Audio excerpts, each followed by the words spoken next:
Hello and welcome back to part 3 of this video log outlining my project for the Element 14 Community Sci-Pi competition. In today's episode we'll look at the power system and also testing the HC12 radios, and lastly a little look at the web server hosted on the Pi 4. So I wanted to test this HC12 transceiver that's just arrived in the mail. I'm attaching it to the Pi Pico and a battery and keeping it all together in this box. Similarly, on my windowsill I've positioned my trusty old Pi 3B attached to a matching HC12, which is programmed to function as a receiver. Now I'm going to walk up the street with the box, trying not to look as weird as possible, and this is going to be sending a message every 10 seconds back to the Pi. Simply, it's a case of waiting to see when that signal ran out.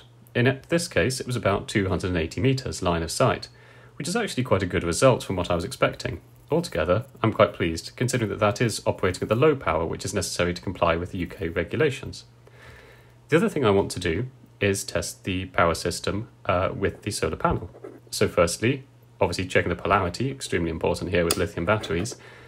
I'm going to connect that together. This is using the Adafruit little solar charger there in the middle, which is a great piece of kit. My solar panel, which I soldered some leads and a barrel jack onto.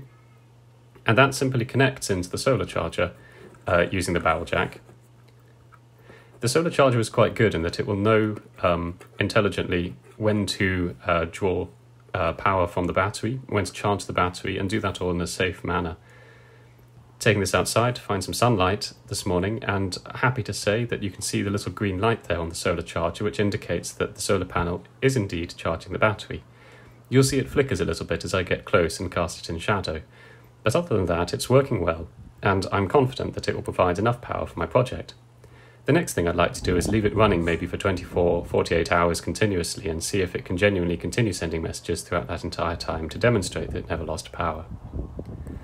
The other thing I've been up to is setting up a website on the Raspberry Pi 4. Here's a view of the home page at the moment, created in HTML using some templates that I found online. I'll have more details as to how I did this in the project blog on the Element 14 community website. I've really enjoyed editing this. It's been a bit of a time sink, but it's been quite fun. Well, thank you very much for watching today. In the next episode, I'll be hopefully going to be focusing more on the mechanical design, 3D printing of the parts for it, and taking this project to the next stage. See you next time.